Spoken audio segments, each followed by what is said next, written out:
Hi friends! On April the 1st, we are reading Matthew chapter 1, and on April 2nd, we will read Matthew chapter 2, and so on, all the way through Matthew 28. So, I just want to encourage you to follow along, to read yourself. The best way to grow closer to God and to have a relationship with Him is to spend time with Him, just like having a relationship with someone you love here in person. So let's get started on Matthew chapter 1. The ancestors of Jesus the Messiah. This is a record of the ancestors of Jesus the Messiah, a descendant of David and of Abraham. Abraham was the father of Isaac. Isaac was the father of Jacob. Jacob was the father of Judah and his brothers. Judah was the father of Perez and Zerah, whose mother was Tamar. Perez was the father of Hezron. Hezron was the father of Ram. Ram was the father of Aminadab. Aminadab was the father of Nahshon. Nahshon was the father of Salmon. Salmon was the father of Boaz, whose mother was Rahab. Boaz was the father of Obed, whose mother was Ruth. Obed was the father of Jesse. Jesse was the father of King David. David was the father of Solomon, whose mother was Bathsheba, the widow of Uriah. Solomon was the father of Rehoboam. Rehoboam was the father of Abijah.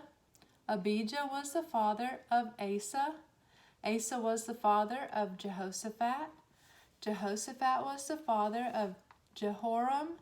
Jehoram was the father of Uzziah. Uzziah was the father of Jotham. Jotham was the father of Ahaz. Ahaz was the father of Hezekiah. Hezekiah was the father of Manasseh. Manasseh was the father of Amon. Amon was the father of Josiah. Josiah was the father of Jehoiachin and his brothers, born at the time of the exile to Babylon. After the Babylonian exile, Jehoiachin was the father of Shealtiel. Shealtiel was the father of Zerubbabel. Zerubbabel was the father of Abiud.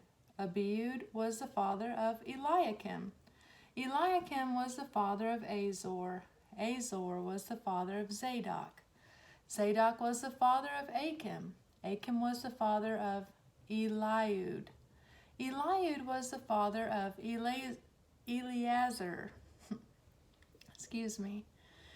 Eleazar was the father of Mathan. Mathan was the father of Jacob. Jacob was the father of Joseph, the husband of Mary. Mary gave birth to Jesus, who is called the Messiah. All those listed above include 14 generations from Abraham to David, 14 from David to the Babylonian exile, and 14 from the Babylonian exile to the Messiah. You can read more about a lot of these people in the Old Testament, especially once you get to David, King David. 1 Kings, 2 Kings, 1 Chronicles, 2 Chronicles, Samuel. A lot of those books talk about the kingdom, Israel and Judah, and all the kings that they had there. So as I was reading, some of those names were very familiar. Some of those kings were very good kings who followed God's plan for Israel, and some of those kings were very wicked kings who did not follow God's plan. And it's very interesting how Matthew, the writer of this gospel, decided to start his gospel out by proving that Jesus is the son of David. And it's important to know that because that means it's fulfilling a prophecy that was written in the Old Testament that the Messiah would come from the root of Jesse, and also that he would be born in Bethlehem. It's so interesting how there's 66 books in here, but they all come together to create this one big story.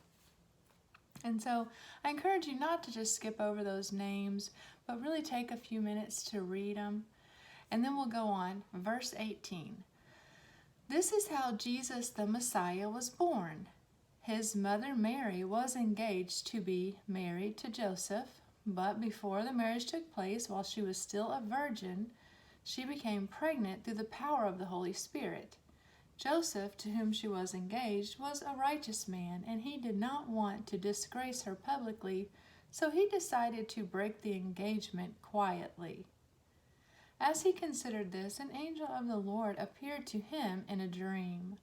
Joseph, son of David, the angel said, do not be afraid to take Mary as your wife, for the child within her was conceived by the Holy Spirit, and she will have a son, and you are to name him Jesus, for he will save his people from their sins.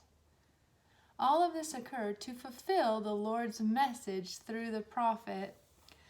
Verse 23, look, the virgin will conceive a child. She will give birth to a son. And they will call him Emmanuel, which means God is with us. When Joseph awoke, he did as the angel of the Lord commanded and took Mary as his wife. But he did not have sexual relations with her until her son was born, and Joseph named him Jesus. Now that is the end of chapter 1, and I encourage you to go back and think for a minute about which verse stood out to you the most, and then to write that one down in your journal and just spend time with the Lord thinking about it. I'm going to pick verse 22. Actually, I'm going to pick verse 20. As he considered this, Joseph, as he considered that Mary is pregnant, an angel of the Lord appeared to him in a dream and said, Joseph, son of David. Remember the whole lineage we had there? Joseph, son of David, the angel said, do not be afraid to take Mary as your wife, for the child within her was conceived by the Holy Spirit. I'm really interested in how the Lord speaks to people through dreams. And so I'm going to write that verse down and spend some time meditating on that. And I pray you'll do the same. And I'll see you back here next time. Thank you for listening.